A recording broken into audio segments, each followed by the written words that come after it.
Do you know what's interesting about fear? It's never about the thing you think it's about. You say you fear failure, but what you're really afraid of is the meaning you've attached to it.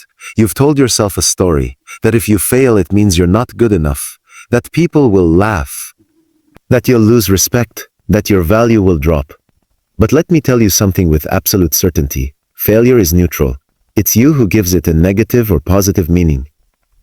Look at a child learning to walk. They fall again and again. Yet no one says, this child has failed at walking, so clearly walking is not for them. We cheer, we laugh, we help them up. We know falling is part of walking. But somewhere along the way we grew up and decided that falling means we're broken. I want you to see failure for what it really is, feedback. It's the universe's way of saying, not this way. Try again. Adjust. That's it. No judgment. No shame. Just guidance. Fear of failure is a prison. It stops you from even trying. And here's the paradox. The people who succeed the most fail the most, because they understand that every failure is actually a step forward. Let me give you a truth you might resist at first. You can never truly fail unless you stop completely. Every attempt you make is either a win or a lesson, and lessons are priceless. So ask yourself, what's the worst that will happen if you fail? Will you still be alive? Will the sun still rise? Will you still breathe? If the answer is yes, then you haven't lost. You've simply learned. Your worth is not tied to an outcome. You were valuable before you ever started. You are valuable now in the middle of the struggle, and you'll be valuable regardless of the result. So today, I invite you to release the weight of perfection. Take action even if you're trembling. Speak even if your voice shakes. Apply for that job. Start that business. Write that book. Because courage is not the absence of fear. It's moving forward while fear is still in the room. Remember, fear is just a thought. A thought is just a suggestion. And you are the one who decides whether to believe it or not. When you say you're afraid of failure, you often believe the problem lies in the actual event. The possibility of something going wrong, the risk of making a mistake, the outcome not matching your expectations. But if you look closer, you'll notice that it's not the event itself that causes the tightness in your chest or the restless thoughts at night. It's the meaning you've attached to that event. The mind is powerful at creating narratives. It doesn't just register what happens. It assigns a story to it. And that story becomes your truth if you accept it without question. Imagine two people applying for the same job and not getting it. One person says, I failed, which means I'm not competent. I'll never be good enough. The other person says, this role wasn't the right fit. Now I know where to focus my efforts next. The event is identical. Both didn't get the job, but the emotional experience is completely different. Why? Because of the meaning each one assigned to the event. This is why fear of failure can be so paralyzing. You're not only afraid of something happening, you're afraid of the negative label you'll stick to yourself if it does. From the time we are young, we are conditioned to link results with self-worth. If you get good grades, you're smart.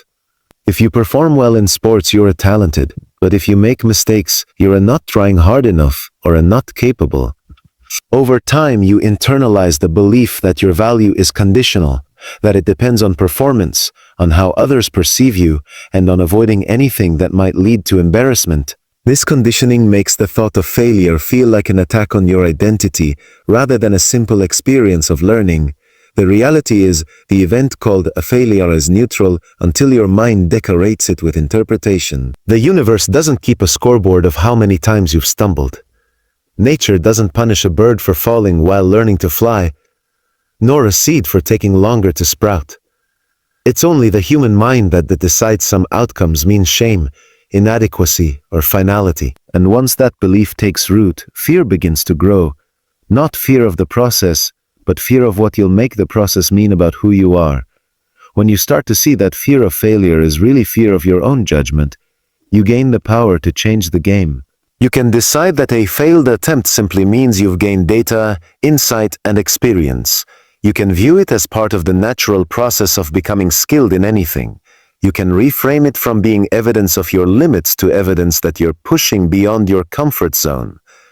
The mind will still offer you the old interpretations. You're not good enough. This is proof you'll never succeed. But you can recognize these as thoughts, not truths. You can acknowledge them without obeying them. This is why people who are resilient often seem fearless, not because they never experience fear, but because they understand that the meaning is theirs to create. They refuse to let an outcome define their identity. They might stumble, they might get rejected, they might see their plans collapse, but they don't attach that moment to their value as a person. They separate the self from the result, which allows them to act freely, experiment often, and recover quickly from setbacks. When you learn to detach your worth from the meaning you give to failure, you create space for action without constant self-criticism. You stop treating every risk as a potential identity crisis. Instead, you start seeing challenges as a playground where you can explore, try and grow without fear of damaging the core of who you are. Because deep down, the fear of failure has never been about the failure itself. It's always been about what you tell yourself it means about you. Failure in its purest form is nothing more than an event. Something was attempted, and the result didn't match the expectation. That's all. The problem begins when we take this neutral event and attach heavy emotional labels to it. We decide it's a reflection of our abilities, our intelligence, or even our value as a human being. But the truth is, failure doesn't carry any meaning until we assign it one. It's like an empty container. You choose whether to fill it with shame and self-doubt or with curiosity and determination. Think about how we treat certain experiences in life. A scientist running an experiment doesn't view unexpected results as personal humiliation. They see it as valuable data, information that will guide the next attempt. In that context, a failure isn't negative. It's part of the process. The same event could happen to someone else in a different context, and they might see it as proof that they're not capable. The event is identical, but the emotional and mental impact depends entirely on the meaning given to it. When we forget that we are the ones assigning meaning, we fall into the trap of believing that failure itself is inherently bad. This leads to avoiding risks, staying in safe zones, and never pushing beyond what's familiar. We become like someone who refuses to leave their home because they might trip on the sidewalk, forgetting that walking outside is how life actually unfolds. The neutral nature of failure means it can serve us or limit us. It all depends on the lens through which we choose to see it. Children instinctively understand this neutrality. When they try to stack blocks and the tower falls, they laugh and build again. They don't see the fallen tower as evidence that they're incompetent. They simply recognize that it's part of building. But as we grow older, society conditions us to attach pride and identity to outcomes. Suddenly, the fallen tower is no longer just a tower. It's a proof we're not skilled enough. It's a proof we're not skilled. And once we believe that, failure begins to feel like a personal wound instead of a natural experience. Detaching the meaning from failure requires a shift in perspective. It means stepping back and seeing the event as separate from your self-worth. You can acknowledge that something didn't work without translating it into "I am not good enough." You can say, "This path didn't lead where I expected," instead of "I am a failure." That distinction is small in words but massive in impact. When you make it, you free yourself to try again without carrying the weight of personal judgment. This mindset is why some people seem unstoppable despite setbacks. They've trained themselves to view failure as a temporary outcome, not a permanent label. They understand that the emotional sting of failure comes from the meaning assigned, not from the event itself. And because they control the meaning, they also control how quickly they recover and try again. When you see failure as neutral, you strip it of its power to control you. You're no longer held hostage by the fear of what it says about you, because you know it doesn't say anything unless you give it a voice. You start to see each attempt as part of a larger journey, where both successes and missteps are simply markers along the path. The neutrality allows you to stay engaged, keep experimenting, and maintain your energy for the long game, rather than exhausting yourself in cycles of self-criticism. The more you practice this way of thinking, the more you'll notice that what used to feel like devastating failures now feel like brief moments of redirection. You realize that the meaning of failure has always been in your hands, and by choosing the meaning carefully, you choose how it will shape your future. Failure, when stripped of emotion and judgment, is nothing more than feedback. It's the world giving you information about the path you've taken, the method you've used, or the timing you've chosen. This feedback is not there to punish you, it's there to guide you. guide. Just as a GPS doesn't scold you for taking a wrong turn, but simply recalculates your route, failure quietly points you toward adjustments. The trouble is, most people never hear the feedback because they're too busy feeling shame about the misstep. They interpret the result as a personal indictment rather than a practical message. Think about the way an athlete trains. Every missed shot, every stumble, every slow sprint is data. Coaches and players alike study those moments to understand what needs to change: technique, posture, speed, timing. The missed shot isn't the end of the story. It's a clue about what can be improved. If the athlete took each miss as a personal failure, they would stop training altogether. Instead, they embrace the feedback as an essential part of mastery. That mindset is available to everyone, but it requires shifting from self-judgment to self-curiosity. In everyday life, feedback is everywhere. You try a certain approach in business, and the results show you how the market responds. You attempt a conversation with someone, and the reaction tells you how your words landed. None of this is proof of your inadequacy. It's simply information. Yet when you label it as failure, you shut down the opportunity to learn from it. It's like receiving a letter full of valuable instructions but refusing to open it because you don't like the envelope. The reason feedback is so valuable is that it reveals blind spots. You can't always see what's missing or what needs improvement from your current perspective. A failed attempt forces you to notice what you might have overlooked. It teaches you about timing, about preparation, about resilience. It helps you refine your approach so that your next attempt stands on stronger ground. Without that feedback, you'd likely repeat the same ineffective patterns, never realizing why things weren't working. Shifting your view of failure to feedback also changes the emotional tone of the experience. Instead of thinking, "I failed, I'm not good enough," you start to think, "Interesting. This didn't work, so what can I adjust?" That shift removes the sting and replaces it with curiosity. Curiosity keeps you moving forward. It makes you want to try again, not to prove your worth, but to explore new ways of doing things. It turns the process into a learning journey rather than a test you must pass. Some of the most successful people in history have treated failure this way. They've collected feedback from every setback and used it to refine their craft. They know that the lessons hidden in failure are often the very keys that unlock success. What looks like an ending to most is, for them, just an instruction manual in disguise. They expect feedback, they seek it, and they adapt quickly based on what they learn. When you embrace failure as feedback, you begin to trust the process more deeply. You understand that the path to success isn't a straight line, but a series of adjustments guided by the lessons each experience offers. You stop fearing the detours because you know they're part of the recalibration that will eventually get you to where you want to be. You start to appreciate that feedback is not your enemy.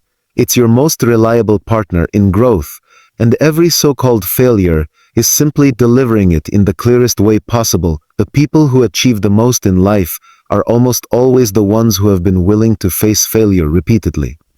It's not because they are naturally luckier, smarter, or more talented than everyone else. It's because they've developed a relationship with failure that allows them to keep moving forward. They understand that every success story is built on a foundation of attempts that didn't work, ideas that fell apart, and moments that could have easily convinced them to quit. Instead of avoiding these moments, they lean into them, knowing that each one carries lessons that will shape their eventual breakthroughs. When you look closely at any high achiever, you'll see a trail of unsuccessful efforts behind their wins. An author with a bestseller has likely written drafts that never saw the light of day. An entrepreneur with a thriving company has probably launched projects that failed before finding the right formula. A performer who captivates audiences has endured auditions where they were turned away. These moments are not evidence of weakness, they are evidence of persistence. Every failed attempt is like a brick laid in the path toward success. The more bricks you lay, the stronger and longer the path becomes. The reason repeated attempts matter so much is that they create momentum. Each try is not an isolated event. It's connected to the one before it and the one after it. You carry forward the knowledge, skills, and resilience you gained from each experience. Even if an attempt ends in failure, it still moves you forward because you emerge from it wiser than before. Over time, these small increments of growth compound, making you capable of achieving things that once seemed impossible. Avoiding failure, on the other hand, keeps you stuck in the same place. When you only take actions that feel safe, you rob yourself of the chance to learn at the pace that failure allows. Safe steps may keep you comfortable, but they rarely lead to extraordinary results. Growth lives in the space beyond your comfort zone, and stepping into that space means accepting the possibility of failure. The more often you accept it, the faster you grow. Repeated attempts also build emotional resilience. The first time you fail at something, it might feel crushing. The second time, it still stings, but not quite as much. By the 10th or 20th time, failure loses its power to intimidate you. You start to see it as part of the rhythm of progress. It's no longer a dramatic event, it's simply part of the process. This resilience makes it easier to take bigger, bolder risks because you know you can handle the outcome, whatever it may be. It's worth noticing that people who succeed at high levels often speak openly about their failures. They don't hide them or feel ashamed of them, they share them as part of their story. That's because they understand that failure is not a detour from the path to success, it is the path. Every rejection, every mistake, every miscalculation has played a role in sharpening their strategy and strengthening their mindset. Without those experiences, their wins would not exist. When you start to adopt this mindset yourself, you stop viewing failure as something to avoid at all costs. Instead, you see it as the ticket to the results you want. You realize that success doesn't happen in spite of failure, but because of it. You begin to measure progress not just by victories, but by the number of times you've been willing to try again after falling short. The more you practice, the more you understand that each attempt, successful or not, is a valuable step in building something extraordinary. Your worth has nothing to do with the results you produce. This is one of the most liberating truths you can ever embrace, yet it's also one of the hardest for many people to fully believe. From a young age, we're conditioned to measure our value by external markers, grades, awards, promotions, recognition. If we perform well, we feel valuable. If we fall short, we question our worth.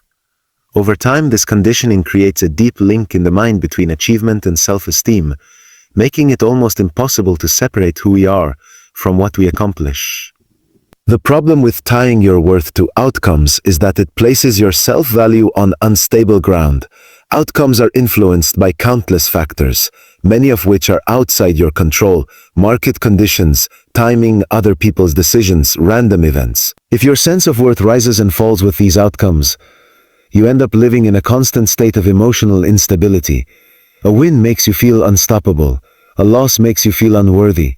Your entire self-image becomes dependent on things that can change in a moment. True worth is inherent. It's not earned and it's not lost. You had it the day you were born, before you could achieve anything or prove yourself to anyone. It's still there now, regardless of your most recent success or failure. This worth is unshakable because it's not based on performance, it's based on the simple fact that you exist. You are already enough, whether you're winning or learning, whether you're at the top of your game or facing setbacks. When you begin to internalize this truth, the fear of failure starts to lose its grip. If your worth is secure, no matter the outcome, then failure no longer feels like a threat to your identity. It becomes easier to take risks because you know that even if things don't go as planned, you haven't lost anything essential about who you are. You are not a less after a failed attempt. You are the same person, now with more experience and insight. This shift in perspective also changes the way you handle success. When you know your worth is constant, you can enjoy your victories without becoming dependent on them for self-esteem. Achievements become moments to celebrate, not proof of your value. You can appreciate them without the pressure of thinking, I need to keep winning or I'll lose my worth. This creates a sense of inner stability that no outcome can shake. Detaching worth from outcomes also allows you to engage more fully in the process itself. Instead of constantly worrying about whether the result will prove your value, you can focus on the learning, the growth, and the experience. You can be more creative, more curious, and more resilient because your self-worth isn't on the line every time you try something new. This mindset opens the door to deeper fulfillment because you're no longer chasing external validation. You're driven by intrinsic motivation. Many people live their whole lives without realizing that their worth was never tied to their achievements. They exhaust themselves chasing the next milestone, believing that it will finally make them enough. But the truth is, they were enough all along. The outcomes were never the source of their value. They were simply opportunities to express it in different ways. When you understand this, you stop bargaining with yourself for self-acceptance. You give yourself permission to be whole and valuable in every moment, regardless of where you stand in your journey. Courage is often misunderstood as the absence of fear, as if brave people somehow manage to live without ever feeling nervous, uncertain, or intimidated. The truth is, courage is not about erasing fear. It's about acting in spite of it. It's the willingness to move forward even when your heart is racing, your palms are sweating, and your mind is flooded with doubts. Courage acknowledges fear, but refuses to let it dictate the next step. This is an important distinction because waiting for fear to disappear before you take action means you might never move at all. Fear is a natural part of growth. It shows up whenever you step into something unfamiliar or challenge your limits. It's the mind's way of trying to keep you safe, often by exaggerating risks or replaying worst-case scenarios. While this instinct can be useful in genuine danger, it can also hold you back when the danger is simply the possibility of discomfort, rejection, or failure. Courage is the skill of recognizing fear's presence and choosing not to obey it. It's the ability to see fear as a signal that you are entering a space where growth is possible. Every significant achievement in history has required people to act while fear was still in the room. Inventors who risked ridicule, leaders who spoke out against injustice, artists who shared their work with the world, all of them carried fear with them. They didn't wait to feel perfectly confident. Instead, they decided that their mission, vision, or dream mattered more than their fear. This mindset transforms fear from a wall that blocks you into a companion you learn to walk alongside. The interesting thing about fear is that it often shrinks once you take the first step. Anticipation magnifies it because your mind fills the unknown with imagined threats. But when you act, reality replaces imagination, and you realize that the thing you feared was more manageable than you thought. This is why courage is built through action, not through waiting. You can't think yourself into bravery, you must practice it. Every time you act in the presence of fear, you prove to yourself that you are capable of more than your fears suggest. It's also important to remember that courage is not a one-time act, it's a habit. Each time you push past fear, you train your mind to trust that you can handle uncertainty. Over time, this creates a resilience that makes future fears less intimidating. You might still feel them, but you know from experience that they don't have the power to stop you unless you give them permission. This growing confidence allows you to take bigger leaps, explore more ambitious goals, and embrace opportunities that once felt out of reach. Courage does not require perfection. In fact, it often exists in the messy, imperfect attempts that still move you forward. You don't have to know exactly how things will turn out, you just have to be willing to try. Fear will tell you to wait until you have more skill, more certainty, or more guarantees. Courage whispers that you can begin with what you have right now, trusting that the rest will come as you move. This shift in focus, from needing certainty to embracing action, changes the way you approach every challenge in life. When you treat fear as a thought rather than a command, it loses its authority over you. You start to see that it's simply one voice among many in your mind, and you can choose which voice to follow. Fear may still travel with you, but it no longer drives the car. Courage takes the wheel, steering you toward experiences, growth, and possibilities that would have remained hidden if you had waited for fear to vanish. So, when you think about overcoming the fear of failure, remember that it's not about becoming fearless, it's about understanding fear, reframing failure, and moving forward anyway. You are the one who gives meaning to your experiences, and you are the one who decides whether failure will define you or refine you. Every setback can be a teacher, every attempt to step forward, and every challenge a chance to grow. Your worth remains constant, untouched by outcomes, and your courage is built each time you take action in spite of uncertainty. Life will always present you with moments that test you, but it is in choosing to act again and again that you discover your true strength and create a life that reflects your fullest potential.